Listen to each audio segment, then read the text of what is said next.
Welcome to Syrup Sports, and the Blue Jays win a series against the Marlins. Alright, in game one, Shane Bieber struck out 9 over 6 innings of a 1-run ball game in his Toronto debut and returned from a 16-month absence as the Blue Jays beat the Miami Marlins 5-2 on Friday night. Dalton Varsho doubled and drove in 3 runs, while Ty France had 2 hits and 2 RBIs for the AL East leading Blue Jays. Bieber allowed 2 hits and hit a batter in his 87 pitch outing. He's retired 12 straight, allowing Javier Sanyona's homer in the second inning. It was Bieber's first appearance since April 2nd, 2024, when he experienced elbow discomfort and subsequently underwent Tommy John surgery. The Blue Jays acquired the 2020 AL Cy Young winner from the Guardians on July 31st. Bieber had 4 rehab outings with the Guardians before the trade and 3 since joining the Blue Jays. Varsho hit an RBI double and scored on a France 2-run single off Marlins starter Ryan Gusto to put Toronto ahead 3-0 in the first. The Blue Jays increased their lead to 5-1 on Varsho's 2-run homer in the sixth. Varsho's 423 drive landed in the center field seats. Miami got within 5-2 on Maximo Acosta's solo homer against reliever Yarlo Rodriguez.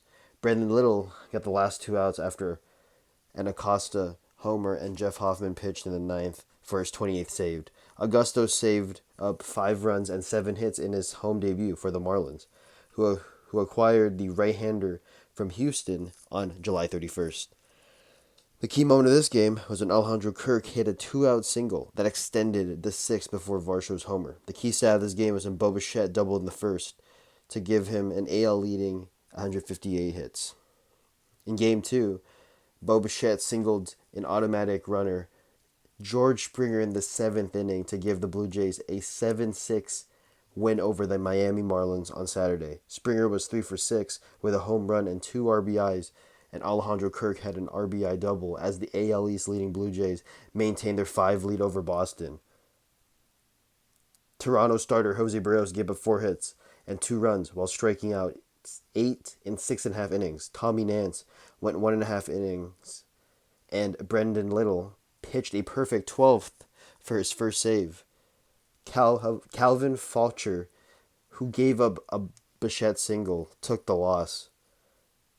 The Jays jumped to a 4-0 lead behind Barrios, who surrendered just an infield single to Dane Myers until 1 out in the 7th. He then gave up 3 straight singles, capped by a Trey Johnson RBI hit for the Marlins. First run. Javier Sanhoya greeted Louis Varlin with a running scoring double, but Bichette threw Johnson out at the plate. Otto Lopez singled in Sanhoya before Verlin struck out Xavier Edwards to end the inning. The Marlins tied it in the ninth off Jays closer Jeff Hoffman, who issued a leadoff walk to Eric Wagaman. Pinch runner Derek Hill stole second and scored a Sanhoya single. The teams traded runs in the 10th and 11th. Marlins starter Jansen Junk left in the 6th while discomfort in his throwing arm. The right-hander gave up 3 runs while striking out 3 and walking 1. The key moment of this game was when the Marlins had 2 on with the score tied in the 11th, but Myers popped up an attempt sacrifice bunt, and Lopez hit into an inning-ending double play. The key stat of this game was when the Blue Jays left 10 runners on base. The Marlins stranded 9.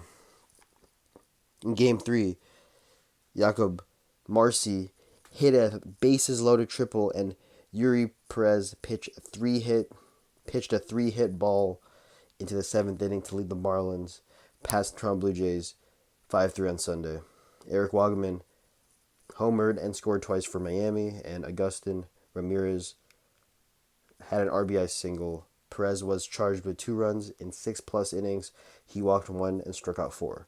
Luke Bachar inherited 2 runners for Perez in the 7th and allowed Dalton Varsho's 3-run homer that pulled the AL East leading Blue Jays 4-3. Varsho struck out twice in 2 at-bats against Perez. Varsho sent a 424 foot drive over the center field wall for his 15th homer. Ramirez running scoring single against reliever Yariel Rodriguez in the bottom half made it 5-3. The Blue Jays threatened in the eighth, when Backchart issued a 2-out walks to Nathan Lucas and Bo Bichette. Ronnie Henriquez relieved and retired pinch hitter Vladimir Guerrero Jr. on a pop-up in the Sluggers' first appearance of the series. Guerrero missed the previous 4 games because of a hamstring inflation. Tyler Phillips pitched a perfect ninth for a second save. Wagaman gave to the Marlins their first lead of the series with his solo homer in the third. Marcy's triple in the fifth extended it to a 4-0. Kevin Gossman allowed 4 runs and 7 hits while striking out 7 in the 6 innings. The key moment of this game was when, before the game, retired second baseman Luis Castillo was inducted into the Marlins Hall of Fame. Castillo played 10 seasons for the Marlins and was a member of the club's 2 World Series championship teams, 1997 and 2003. The key stat of this game was Marcy doubled and scored a run. The rookie has 17 extra base hits and 23 RBIs in 23 games since being called up from the AAA on August 1st. The Blue Jays still hold the best record in the AL East. The next series, the Blue Jays are facing the Twins. That series is going to be fun for the Jays. All right, I'm Jalen, and this has been Syrup Sports.